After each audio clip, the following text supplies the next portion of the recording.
자, 기름 부음을 일으키는 존중의 능력. 요한계시록 1장 5절에서 6절입니다. 합독합니다. 또 증성된 증인으로 죽은 자들 가운데에서 먼저 나시고 땅의 임금들의 머리가 되신 예수 그리스도로 말미암아 은혜와 평강이 너희에게 있기를 원하노라. 우리를 사랑하사 그의 피로 우리 죄에서 우리를 해방하시고 그의 아버지 하나님을 위하여 우리를 나라와 제사장으로 삼으신 그에게 영광과 능력이 세세토록 있기를 원하노라. 아멘. 여러분 혹시 이런 이야기 들어본 적 있으십니까? 어느 골동품 가게에 먼지가 수북히 덮인 낡은 도자기가 있었습니다. 한 1, 2만 원 할까 싸구려 취급을 받고 있었는데 나중에 전문 감정사가 와서 그 도자기를 감정했더니 수억 원짜리였던 것입니다. 이전에는 무시하고 구석에 처박아놨던 도자기가 하루아침에 귀한 보물이 된 것이죠. 똑같은 도자기일지라도 그 가치를 모르는 사람에겐 싸구려 그릇일 뿐이고요, 그 가치를 아는 사람에게는 귀한 보물로서 발견되는 것입니다. 똑같은 존재를 바라보고 있다 할지라도 그것을 감정할 수 있는 안목이 없다면 우리는 그 가치에 맞게 그 존재를 대하기보다는 그 존재를 함부로 대할 수 있게 되는 것입니다. 우리의 인생도 마찬가지입니다. 한 영혼의 가치, 한 영혼의 존엄을 바로 바라보는 눈이 없다면 우리는 그의 존엄과 가치에 맞게 그를 대할 수 없는 것입니다. 오늘 성경 본문은 이렇게 선포합니다. 우리를 사랑하사 그의 피로 우리를 죄에서 해방하시고 우리를 하나님을 위하여 나라와 제사장으로 삼으셨다. 킹 제임스 성경은 같은 본문을 이렇게 번역했습니다. 우리를 왕과 제사장으로 삼으셨다. 그분의 피는 우리를 죄에서 건져낸 것만이 아니라 그분의 피는 우리의 존재 가치를 새롭게 규정했습니다. 우리가 받은 구원은 겨우 지옥에서 건짐받은 수준의 구원이 아니라 우리가 받은 구원과 은혜는 에베소서 말씀에 따르면 우리는 부활하신 주님과 함께 하늘 보좌에 함께 앉아 있습니다. 여러분 기억하십시오. 하나님의 은혜는 겨우 지옥을 면하도록 우리의 삶에 역사하고 있지 않습니다. 하나님의 은혜는 우리를 존엄과 위엄의 자리에 세우십니다. 우리는 우리를 밑바닥에서 건지신 주님의 은혜에 감사할 뿐만 아니라 우리를 왕의 식탁에 초대하셔서 존귀와 위엄을 부여하시는 그분의 은혜를 인지하고 감사할 수 있어야 하는 것입니다. 그 은혜가 우리에게 주어졌음에도 불구하고 우리의 삶이 겨우 지옥을 면하는 삶을 살아가고 있다면 우리는 하나님의 은혜를 헛되이 받고 있는 것입니다. 우리가 받는 하나님의 은혜와 자비는 우리를 진토에서 건져 존엄과 존귀의 자리에 앉히시는 것입니다. 그리고 그분의 은혜는 오늘도 우리의 삶에 계속 공급되어 우리가 받은 지위, 존엄, 존귀에 합당하게 살아가도록 오늘도 우리를 일깨우시고 우리를 지도하시는 것입니다. 오늘도 스스로를 향해 비천하다 여기며 초라하게 여기는 우리의 삶을 향해 하나님은 말씀하십니다. 너는 왕 같은 제사장이다. 내가 너에게 기름 부었고 내가 너를 존귀하게 여기노라 라고 말씀하고 계신 것입니다. 이 시간 하나님의 은혜 앞에서 우리 자신과 또 그리스도의 몸된 교회를 바라보는 우리의 시선이 새롭게 되기를 주님의 이름으로 축복합니다. 우리 함께 첫 번째 대지 읽어보도록 하겠습니다. 시작. 하나님은 우리를 왕과 제사장으로 기름 부으셨습니다. 구약 시대에 하나님께서는 하나님의 사람들을 특별한 지위에 세우실 때에 선지자나 왕이나 제사장으로 세우실 때에 기름을 부으셨습니다. 기름 부음은 존엄과 권위와 능력을 상징합니다. 하나님이 우리에게 왕과 제사장으로 기름 부으셨다라는 것은 하나님이 우리에게 왕과 제사장의 권위와 존엄을 부여하시고요, 그 존엄에 합당하게 살아갈 수 있는 능력을 우리에게 부어주셨다라는 뜻입니다. 하나님께서 우리에게 이렇게 기름 부으신 이유가 무엇입니까? 그분의 은혜 때문입니다. 우리가 자격이 있어서가 아니라 하나님이 우리를 은혜롭게 여기사 왕과 제사장으로 기름 부으신 것입니다. 우리를 왕과 제사장으로 기름 부으셨다라는 의미를 우리는 성경의 한 인물을 통해 자세히 살펴볼 수 있습니다. 바로 그 인물은 무비보셋입니다. 무비보셋은 사울 왕의 손자요 요나단의 아들이었습니다. 사울 가문이 완전히 몰락한 이후에 그는 무비보셋은 다리 저는 장애인이 되어 로드발이라는 지역에 숨어 지내고 있었습니다. 무비보셋이라는 이름의 뜻은 수치, 부끄러움이란 뜻입니다. 그의 이름처럼 그의 인생은 수치와 부끄러움과 무기력의 자리에 머물러 있었습니다. 그런데 어느 날 왕의 부름을 받게 됩니다. 그 왕은 다윗 왕입니다. 우리 함께 사무엘 하 9장 7절의 말씀을 보겠습니다. 시작. 다윗이 그에게 이르되 무서워하지 말라. 내가 반드시 내 아버지 요나단으로 말미암아 내게 은총을 베풀리라. 내가 내 할아버지 사울의 모든 밭을 다 내게 도로 주겠고 또 너는 항상 내 상에서 떡을 먹을지니라 하니. 아멘. 다윗이 왕위를 차지한 이후 가장 먼저 척결해야 될 대상이 있다면 바로 사울의 후손들일 것입니다. 그런데 다윗은 사울의 손자인 무비보셋을 살려주었을 뿐만 아니라 그를 왕의 식탁의 자리에 초대했습니다. 죽을 자리에 있던 수치와 부끄러움의 자리에 있던 무비보셋을 하루아침에 아들의 자리, 존귀와 영화의 자리로 들어올린 것입니다. 무비보셋에게 사울의 모든 재산을 돌려주었고 그를 왕자, 왕의 아들처럼 여겼던 것입니다. 무비보셋은 다윗의 호의를 감당할 수 없었기 이렇게 말했습니다. 왕이시여, 어찌하여 이 죽은 개 같은 나에게 이러한 은혜를 베푸십니까? 여러분, 이것은 겸손의 표현이 아닙니다.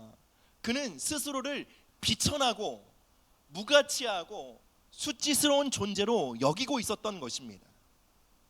그럼에도 다윗은 그의 어떠함이 아닌 요나단으로 인해 그를 존귀 여기기를 결정했습니다. 그리고 무비보셋이 존귀하게 살아갈 수 있도록 그에게 아낌없이 능력을 후원하였습니다.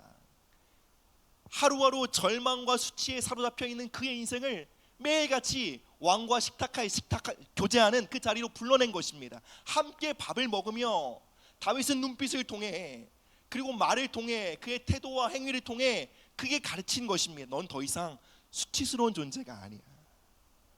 내가 너를 존귀 여긴다. 이처럼 우리의 왕이신 하나님이 우리를 이렇게 부르고 계십니다. 나는 너를 존귀하게 여긴다. 나의 아들 예수 그리스도의 피로 인하여 너는 내게 존귀한 존재가 되었다라고 매일 말씀하시기 위하여 우리를 왕의 식탁, 그분과의 교제의 자리에 초대하시는 것입니다. 여러분, 이 예배의 자리가 왕과의 식탁 교제가 되기를 주님의 이름으로 축복합니다. 그분의 눈빛을 느끼고 그분의 음성을 듣고 그분의 온기를 느낌으로 그분이 나를 존귀와 존엄의 자리에 세우셨구나. 그리고 그분의 말씀으로 인해 내게 새롭게 입혀진 그 존귀와 지위에 맞게 살아갈 수 있도록 나를 후원하시는구나. 그 은혜를 오늘 이 예배의 자리에 우리 모두가 누리게 되길 주님의 이름으로 축복합니다. 이런 무비보셋의 이야기는 바로 우리 모두의 이야기인 것입니다. 함께 다음으로 넘어가도록 하겠습니다. 두 번째요. 시작. 존중은 기름 부음에 반응하는 마음입니다. 주님은 우리를 왕과 제사장으로 기름 부으셨습니다. 그 은혜와 기름 부음은 보이지 않을 수 있습니다. 그러나 분명히 그 사람 안에 머물러 있는 것입니다. 그 사람에게 기름 부으신 이유는 다시 말씀드리지만 그가 품위가 있었어도 아니요 탁월해서도 아닙니다. 오직 하나님의 은혜로 값없이 그에게 주어진 것입니다. 여러분 한번 주변을 둘러보십시오. 우리의 눈에 평범해 보일 수 있습니다. 어쩌면 조금 모자라 보일 수도 있습니다. 그러나 믿으십시오. 바로 그에게 왕의 기름 부으심이 있습니다. 바로 그에게 제사장의 기름이 부어진 것입니다. 은혜로 주어진 것입니다. 심지어 이 자리에 함께 예배드리고 어쩌면 우리의 예배를 방해하고 있는 것 같은 어린 아이들도요, 그 위에 기름 부음이 머물러 있다는 것을 우리는 보아야 합니다.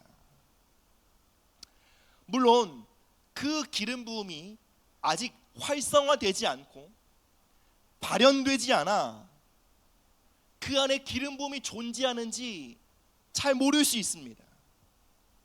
그러나 우리는 분명히 믿어야 합니다. 하나님은 그를 택하시고 오직 그분의 은혜로 왕과 제사장의 기름을 부으셨습니다. 아직은 어리숙하고 믿음에 굳게 서지 못하고 흔들리고 넘어지는 모습이 보일지라도 우리는 그에게 기름 부으신 하나님을 신뢰해야 합니다. 여러분, 우리가 거듭났을 때 우리는 기름 부음을 받게 됩니다. 우리의 신앙의 여정 속에 기름 부음을 받게 되는 순간이 있고, 그리고 그 기름 부음이 활성화되어 나타나는 순간이 있습니다. 기름 부음이 활성화된다는 것은 마치 기름에 불이 붙는 것과도 같습니다. 기름 부음에 기름에 불이 붙으면 나타나게 됩니다. 힘과 권능이 나타납니다. 권위와 영향력이 나타납니다. 그러면 무사람들이 알게 됩니다. 저 사람은 특별한 사람이다. 사람들에게 칭찬과 인정을 받게 됩니다. 그런데 문제는 무엇입니까? 분명히 기름 부음을 받았으나 그냥 머물러 있는 상태가 있다라는 것입니다. 아직 기름 부음이 활성화되지 않은 것입니다. 기름에 불이 붙지 않은 것입니다. 그러면 마치 이렇게 여겨집니다. 하나님은 내게 기름 붓지 않았어.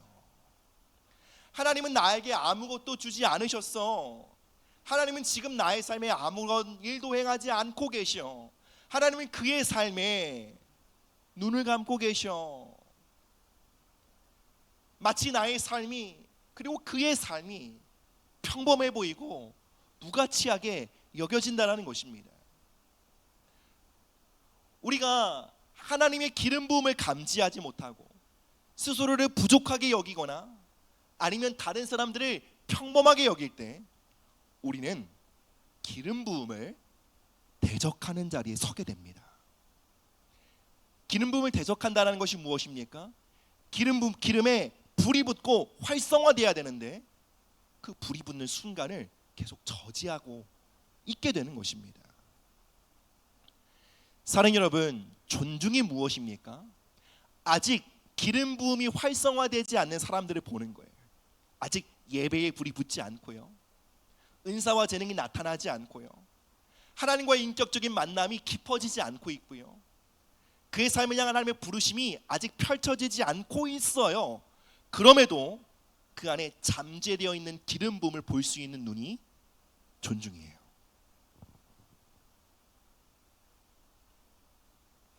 사랑하는 여러분, 여러분은 그 기름 부음을 보고 계십니까?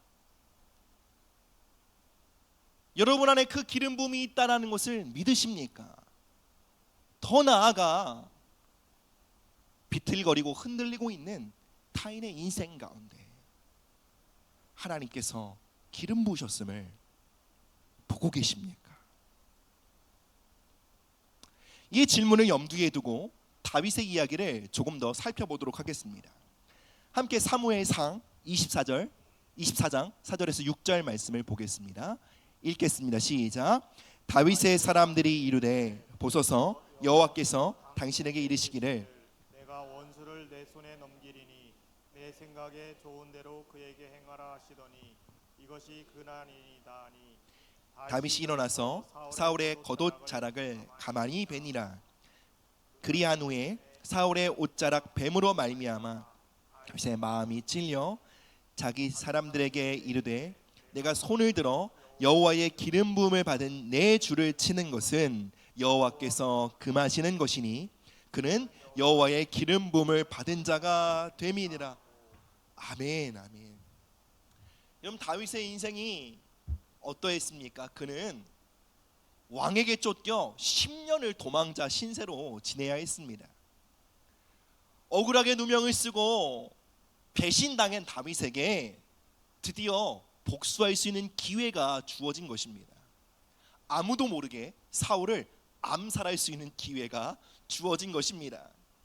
자신의 인생을 처참히 무너뜨리고 괴롭혔던 원수에게 보복할 수 있는 날이 온 것입니다. 그리고 이것은 단순히 복수의 기회만이 아니었습니다. 사울 왕을 죽이는 순간 그는 왕이 될 수 있었습니다. 그럼에도 다윗은 어떠한 선택을 합니까? 사울을 죽이지 않습니다.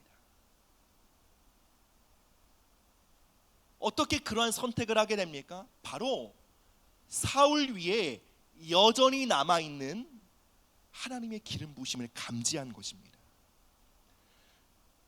우리 모두가 아는 것처럼 사울은 범죄하고 불순종했습니다. 그래서 하나님은 그에게 일부 영향력과 권위를 거두신 것은 사실입니다. 그러나 여전히 그의 삶에 은혜가 남아 있었습니다.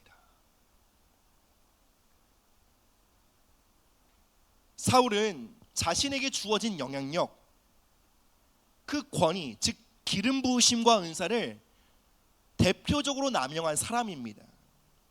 하나님은 여러 번 그에게 경고하셨습니다. 그리고 하나님의 은혜를 일부 거두기도 하셨습니다. 그러나 아직 모든 것이 끝나지 않았던 것입니다. 여전히 그의 삶을 향한 하나님의 자비와 은혜가 남아 있었음을 다윗은 보았던 것입니다. 다윗이 사울 왕을 만질 때 다윗은 직감했습니다. 아직 그에게 하나님의 기름 부음이 남아 있다. 그리고 사울을 행하는 것은 그에게 기름 부으신 하나님을 존중하지 않는 것임을 깨닫게 되었습니다. 다윗의 눈에는 사울이 미친 왕처럼 보였을 수도 있습니다. 그러나 다윗이 사울의 옷자락을 만졌을 때 다윗은 여전히 그에게 남아있는 하나님의 은혜와 자비를 보게 된 것입니다. 주변 동료들이 다윗을 부추깁니다. 이때가 기회입니다. 사울을 죽이셔야 합니다. 그가 얼마나 부도덕한 왕이고 그가 왕의 자리에 있으므로 얼마나 많은 사람들이 고통받고 있는지 다윗의 동료들은 다윗을 설득했을 것입니다. 사울을 죽이는 일이 얼마나 합당한 일인지, 얼마나 필요한 일인지 그들은 말했습니다. 그럼에도 다윗은 이 한 가지 이유로 그 모든 것을 거절합니다. 여전히 그에게 기름 부음이 남아있어. 아직 하나님의 존엄이 그에게 있어. 다윗은 기름 부음에 민감한 심령을 갖고 있었습니다. 여러분, 이러한 심령을 존엄이라고 합니다. 다윗이 사울 안에 있는 기름 부음을 보고 그를 존중하기로 했을 때 그는 엄청난 저항을 통과해야 했을 것입니다.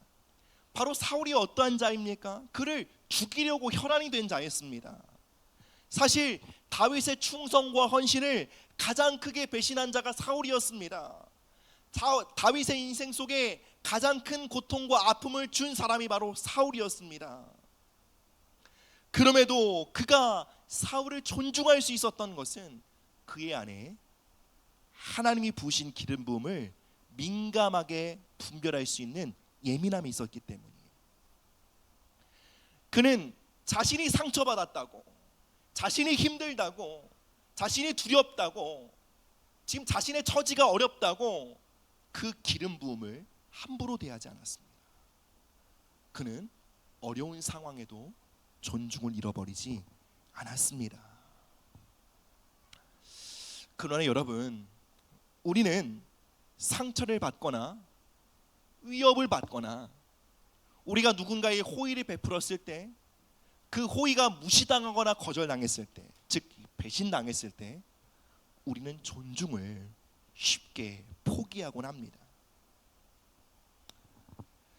내 마음이 어렵고 두려울 때 우리의 존중은 마치 사치품처럼 여겨집니다.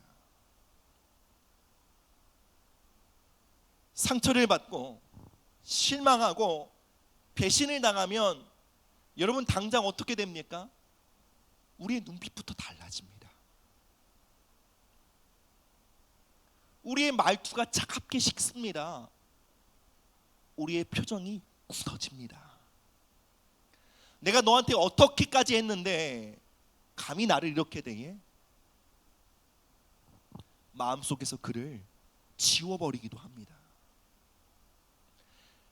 그러나 다윗은 도망자의 신세로 살아가며 하루하루가 생존의 위협 가운데 살아가는 불안한 상황 속에서도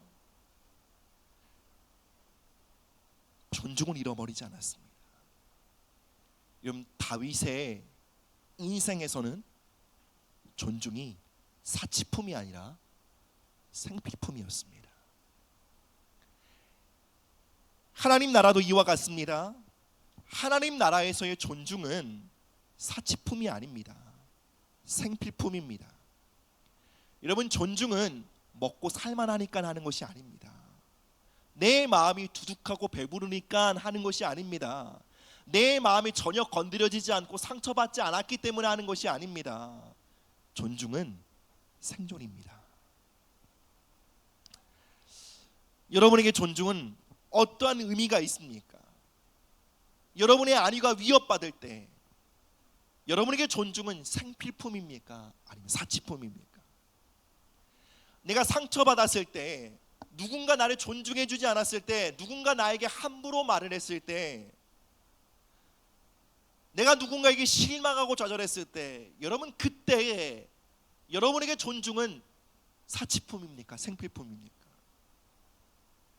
여러분이 스트레스 상황에 있을 때, 한마디로 짜증나고 뚜껑이 열릴 때, 그때 여러분에게 존중은 사치입니까? 생존입니까? 여러분, 다윗의 위대함은 곰도 사자도 때려잡을 수 있는 돌팔매질에 있지 않았습니다. 다윗의 위대함은 그의 위대한, 그의 탁월한 악기 연주에 있지 않았습니다. 그의 탁월함과 위대함은 여기에 있습니다. 바로 남들이 보지 못해요. 남들이 감지하지 못해요. 남들을 함부로 대하고 그를 무시합니다. 그럼에도 그는 그 안에 있는 존엄과 기름 부음을 감지할 수 있는 눈을 가졌던 거예요. 여러분, 이것이 바로 다윗이 가졌던 탁월함과 위대함인 것입니다. 그리고 그 기름 부음이 다윗을 위대한 왕의 자리에 세웠던 것입니다. 이 일이 있고 나서 사울은 다윗에게 두 손을 듭니다. 그리고 이렇게 말합니다. 다윗아, 내가 나보다 낫다. 내가 나보다 의로운 존재다. 하나님이 반드시 너를 왕이 되게 하실 것이다. 그리고 너의 나라가 견고히 서게 될 것이다. 다윗은 그의 가장 큰 대적이었던 사울의 입술을 통해 이러한 예언의 말씀과 축복의 말씀을 듣게 되는 것입니다. 여러분, 이것이 바로 존중이 가진 힘과 능력입니다. 다음으로 넘어가 보겠습니다. 함께 읽겠습니다. 시작. 하나님의 나라는 기름 부음을 보는 눈으로 세워집니다. 사무엘상 22장 1절에서 2절입니다. 그러므로 다윗이 그곳을 떠나 아둘람 굴로 도망하매 그의 형제와 아버지의 온 집이 듣고 그리로 내려가서 그에게 이르렀고 환난당한 모든 자와 빚진 모든 자와 마음이 원통한 자가 다 그에게로 모였고 그는 그들의 우두머리가 되었는데 그와 함께한 자가 400명 가량이었더라. 아멘. 여러분, 다윗이 광야에서 도망자로 지낼 때 여러분 귀족이 붙지 않았습니다. 능력 있는 자가 그와 함께하지 않았습니다. 자산이 넉넉한 부자가 그의 후원자가 되어지지 않았습니다. 약한 자들, 환난 당한 자, 빚진 자들, 마음이 원통한 자, 상처 입은 자들이 그에게 몰려들었습니다. 자신의 생존의 문제도 해결되지 않은 상태에서 다윗은 그들을 섬기는 지도자가 되어야 했습니다. 그들은 학대받고 깨어진 존재였습니다. 사람들의 눈에 보기에 볼품이 없고 자격이 없는 사람들이었습니다. 그러나 다윗은 존중의 눈으로 아직 그들의 삶에 활성화되지 않고 불이 붙지 않았으나 하나님 그들 안에 부어두신 존엄과 기름 부음을 감지할 수 있었습니다. 그들을 존중의 눈으로 바라보므로 그들을 학대하지 않았습니다. 그들을 함부로 대하지 않았습니다. 그들을 비천하게 여기지 않았습니다. 다윗은 그들을 훈련시키고 지도하였습니다. 다윗의 훈련의 본질이 무엇이었습니까? 칼을 잘 쓰고 창을 잘 쓰고 방패를 잘 쓰는 군사 훈련이 그의 훈련의 본질이 아니었습니다. 다윗의 훈련의 본질은 이것입니다. 그들 안에 있는 존엄에 대해 일깨우는 것입니다. 그들 안에 잠재되어 있는 존귀와 어미와 능력에 대해 자각하게 하고 그 존엄에 맞게 합당하게 살도록 그들을 가르친 것입니다. 때로는 그들 안에 기름 부으심이 감춰져 있고 여러 가지 상황적인 어려움을 통해 그 기름 부으심과 그 존귀함이 짓밟힌 것처럼 보였을지라도 다윗은 존중의 안목으로 그 안에 있는 기름 부음을 바라본 것입니다. 그리고 그 기름 부음의 잠재력을 불러낸 것입니다. 그리고 마침내 다윗이 훗날 왕위에 올랐을 때에 그 상처받고 억눌리고 부족하고 한심해 보이는 자들은 존귀한 자리에 앉아 다윗의 왕권을 굳게 하는 리더들로 세워지게 되었던 것입니다. 그들은 수많은 전쟁에서 승리했고 다윗의 뜻을 이루는 손과 발이 되어 다윗과 함께 다윗의 왕국을 펼쳐 나갔던 것입니다. 다윗을 통해 그들의 삶에 어떠한 일이 일어난 것입니까? 바로 그들 안에 잠재되어 있었던 기름 부음이 불이 붙게 된 것입니다. 활성화된 것입니다. 마침내 사람들의 눈에 볼 수 있는 형태로 나타나게 된 것입니다. 여러분, 하나님의 나라는 이와 같은 방식으로 세워집니다. 하나님의 나라는 어떠한 탁월한 한 명의 리더와 사람으로 세워지지 않습니다.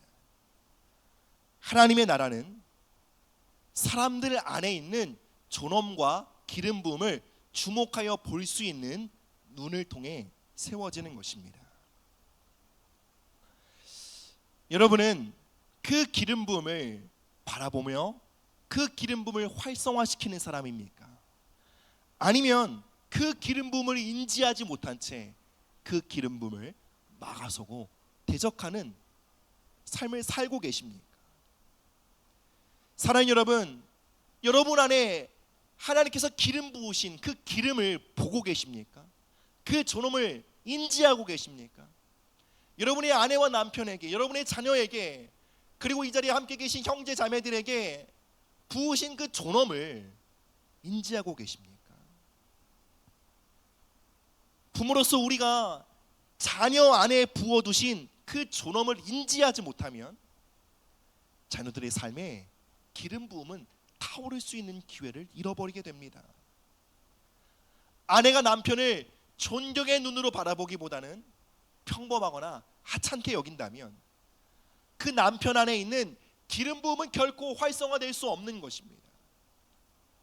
반대로 남편이 아내를 무시한다면 안에 있는 존엄과 아름다움과 성령의 능력은 흘러나오지 못하는 것입니다.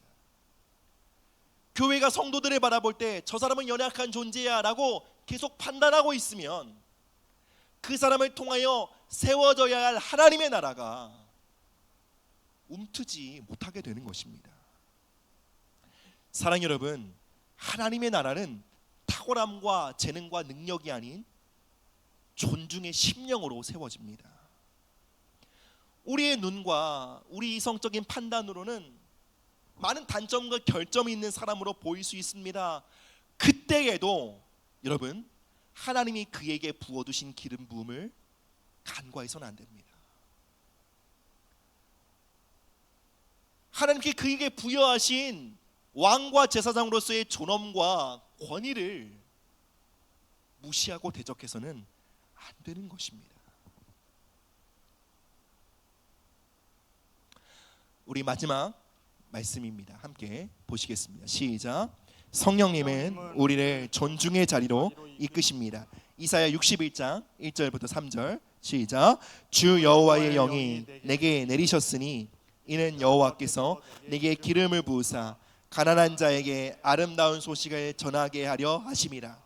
나를 보내사 마음이 상한 자를 고치며 포로된 자에게 자유를, 갇힌 자에게 노임을 선포하며 여호와의 은혜의 해와 우리 하나님의 보복의 날을 선포하여 모든 슬픈 자를 위로하되 무릇 시온에서 슬퍼하는 자에게 화관을 주어 그 죄를 대신하며 기쁨의 기름으로 그 슬픔을 대신하며 찬송의 옷으로 그 근심을 대심하고 그들의 그의 나무 곧 여호와께서 심으신 그 영광을 나타낼 자라 일컬음을 받게 하려 하심이라. 아멘.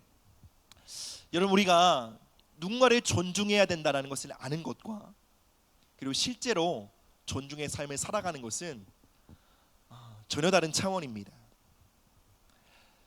우리가 존중하고자 하나 때로는 우리의 감정과 우리의 판단과 우리 안에 있는 실망감과 피로감이 다른 사람 안에 있는 기름 부음과 존엄을 바라보지 못하도록 우리의 시선을 흐리게 만들 때가 있습니다.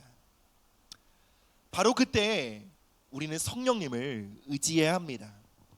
우리가 함께 읽은 이 본문은요, 바로 예수님의 사명 선언문과도 같은 말씀입니다. 예수님은 성령의 기름 부음 받은 자로 이 땅에 오셨습니다. 그분은 단순히 사람들의 병을 고치고 귀신 들린 자들을 해방시켜주는 사역을 하신 것이 아닙니다. 예수님의 사역의 본질은 이것입니다. 각 사람 안에 잠재되어 있는 그 존엄을 발견하시고 그 존엄을 불러내어 일으킨 것입니다. 그러자 어떻게 되었습니까? 그들이 때로는 걷게 되었습니다. 때로는 그들이 눈을 뜨게 되었습니다. 때로는 악한 영에 눌렸던 자들이 자유함을 얻게 되었습니다. 이것이 바로 예수님의 사역이었고, 그분은 동일한 성령을 우리 가운데 부어주심으로 그분의 사역을 우리에게 위임하셨습니다. 성령을 우리 가운데 부으심으로 깨어지고 허름하고 볼품 없어 보이는 사람들 안에 하나님이 심어두신 존엄을 발견하게 하십니다. 그리고 그들 안에 숨겨져 있는 존엄이, 능력이 나타나기까지 끝까지 수고하며 달려가도록 우리에게 힘을 더하시는 것이 바로 성령 하나님이신 것입니다. 여러분, 기억하십시오. 성령님은 우리 주변에 억눌리고 짓눌리며 갇혀있고 아플고 병든 비천한 사람들을 일으키기 위해 먼저 우리 안에 그들을 바라보는 존중의 눈을 회복시켜 주십니다.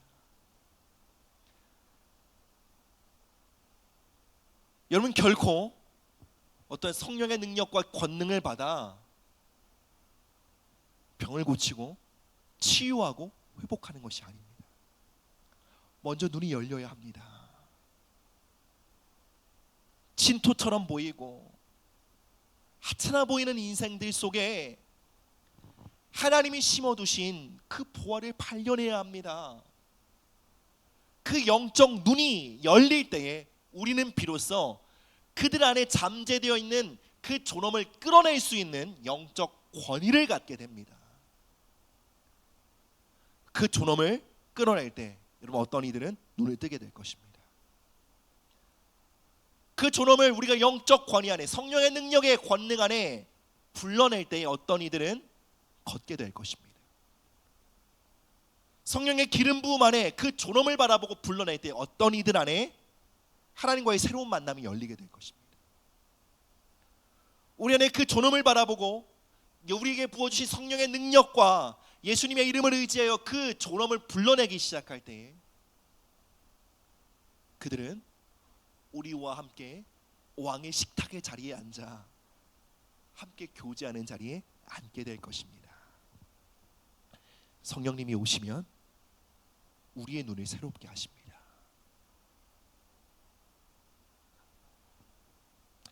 사랑하는 여러분, 성령님은 존중의 영이십니다. 그분은 판단의 마음이 아닌 긍휼의 마음을 일으키십니다. 정죄가 아닌 존중의 마음을 부어주십니다. 포기하고 낙심하는 마음이 아닌 소망의 마음을 불러 일으키십니다. 사랑하는 여러분, 이 시간 성령님의 도우심을 구하십시다. 그분은 우리의 힘으로 볼 수도 없고 할 수도 없는 존중의 자리에 우리를 굳게 세우시며 존중의 걸음을 걸어갈 수 있도록, 그리함으로 우리가 가는 길 가운데 하나님의 나라가 세워지도록 우리를 능히 도우실 줄 믿습니다. 말씀을 맺겠습니다. 사랑하는 여러분, 여러분은 기름 부음을 일으키는 사람입니까? 아니면 기름 부음을 막아서는 사람입니까? 여러분은 가정에서 남편과 아내에게 그리고 자녀들의 삶에, 때로는 부모님의 삶에 기름 부음에 불을 붙이는 사람입니까? 아니면 기름에 물을 붓는 사람입니까? 사랑하는 여러분, 우리 모두는 그리스도의 피로 구속받은 자들입니다. 죄와 사망에서 건짐받았을 뿐만 아니라 왕과 제사장의 자리, 존엄의 자리에 앉게 된 자들입니다. 그리고 그 기름 부음과 존엄이 우리 안에 머물러 있게만 해서는 안 됩니다. 그 존엄이 나타나야 합니다. 그 기름 부음이 불이 붙어야 합니다. 이 세대 가운데 이사야 말씀처럼 영광의 아들들로 나타나야 하는 것입니다. 그리고 그 불이 어떠한 방식으로 붙게 됩니까? 바로 존중의 시선입니다. 실패한 자리에 있는 자들, 낙심한 자리에 있는 자들, 아직 예배의 자리에서 믿음으로 반응하고 있지 않는 자들을 향해 우리가 끊임없는 존중의 자리, 저 안에 하나님의 생명이 있어, 저는 왕과 같은 제사장이야, 존엄과 존귀가 그 안에 있어, 끊임없이 존중의 눈으로 바라보고 선포하며 축복하기 시작할 때 비로소 기름 부음을 덮고 있는 물층이 사라지고요, 기름에 불이 붙기 시작합니다.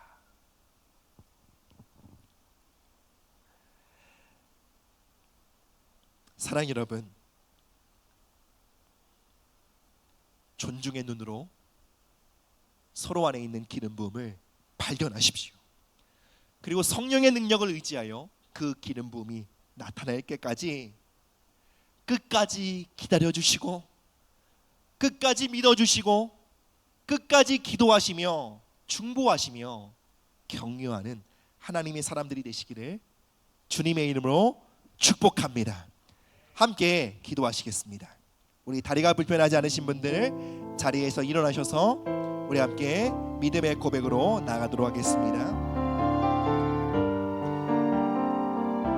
하나님께서 이 시간 우리 모두를 왕의 식탁의 자리로 부르시님을 믿습니다. 우리 함께 서로를 축복의 눈, 존중의 눈으로 바라보시며 함께 고백하며 나가십시다. 형제의 모습 속에, 형제의 모습 속에 보이는 존중의 눈으로 바라봅시다. 하나님 영상 아름다워 우리 남편과 우리 아내, 우리 아들들을 바라봅시다. 존귀한 주의 자녀 됐으니 사랑하며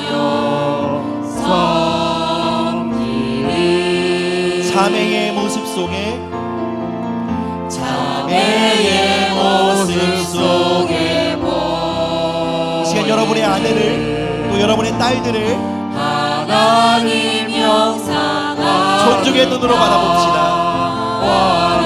아멘. 존귀한 주의 자녀 됐으니 사랑하며 섬기리. 사랑하는 여러분, 이 시간 우리가 함께 기도하십시다. 하나님, 우리 안에 기름 부으신 그 존엄을 바라볼 수 있는 존중의 눈을 우리에게 열어 주시옵소서. 나 자신을 판단하고 함부로 대하며 또 상대방을 정죄하고 업신여기는 눈빛이 아닌 하나님이 그 안에 부어두신 기름 부음과 존엄을 발견하고 그에 합당한 태도로 그를 대하는 존중의 자세와 시선이 우리의 삶에 회복되게 하여 주시옵소서. 때론 우리가 상처받았을 때에도, 우리가 스트레스 상황일지라도, 우리의 마음이 어렵고 힘들어도 존중을 포기하지 않는 믿음의 사람 되게 하여 주시옵소서. 우리 함께 기도하며 나가도록 하겠습니다. 사랑의 하나님 아버지, 감사합니다. 우리에게 존중의 심령을 기경하여 주시옵소서. 하나님, 우리가 존중으로 우리의 가정에 하나님의 나라를 세우길 원합니다. 하나님, 우리가 각 사람에게 부어두신 하나님의 존엄과 존귀와 아름다움과 영광을 주목하여 바라볼 수 있는 존중의 안목이 우리에게 열리길 기도합니다. 주님, 이 시간 예수님의 이름으로 이 자리에 있는 모든 성도들을 축복합니다. 존중의 심령을 부어주시옵소서. 성령님, 우리와 함께하여 주시옵소서. 우리가 상처받았을 때에도, 우리의 마음이 무너질 때에도, 우리가 배신감을 느끼고 절망감을 느낄 때에도, 우리가 누군가에게 실망했을 때에도, 우리 마음이 힘들고 어려울지라도 존중의 자리에서 물러서지 않는 믿음의 사람들이 될 수 있도록 도와주시옵소서. 우리 함께 다시 한번 기도하며 나아가도록 하겠습니다. 여러분, 성령님은 단순한 능력과 도구가 아닙니다. 그분은 우리 안에 존중의 심령을 부어주십니다. 존중의 눈을 뜨게 하시고 존중의 눈으로 상대방을 바라보게 하심으로 그 안에 있는 존엄과 권위와 잠재력을 불러내도록 영적 권위를 부으시는 분이십니다. 성령님, 이 시간 우리 안에 존중의 심령을 부어 주시옵소서. 기름 부음을 불러낼 수 있는, 상대방 안에 있는 잠재되어 있는 존엄과 존귀와 영광을 불러낼 수 있는 영적 권위를 우리에게 부어 주시옵소서. 우리 한 번 더 성령님을 의지함으로 기도하며 나가십시다. 할렐루야. 사랑이 많으신 주님 감사합니다. 이 시간 성령님 의지합니다. 우리 안에 성령으로 기름 부어 주시옵소서. 하나님, 우리의 가족들 안에 부어두신 당신의 존엄과 존귀와 영광을 바라볼 수 있는 안목을 열어주시고, 하나님, 우리에게 영적 권위를 기름 부으사 그들 안에 잠재되어 있는 권위와 존엄을 불러낼 수 있는 믿음의 사람들이 될 수 있도록 은혜를 더하여 주시옵소서. 주님, 우리가 하나님의 나라를 세우는 아버지의 믿음의 사람들이 되길 원합니다. 존중의 심령을 부어주시옵소서. 성령님, 우리에게 존중의 영을 부어주시옵소서. 우리의 통해 하나님, 무너진 자들이 일어나고 억눌린 자들이 자유케 되어지고 가난한 자들이 부욕케 되어지는 하나님 나라의 역사가 우리의 가정에, 우리의 삶에, 우리의 직장에 이 교회 공동체 가운데 계속 되어지기를 주님의 이름으로 축복합니다. 성령님 오시옵소서. 우리 안에 존중의 심령을 새롭게 하여 주시옵소서.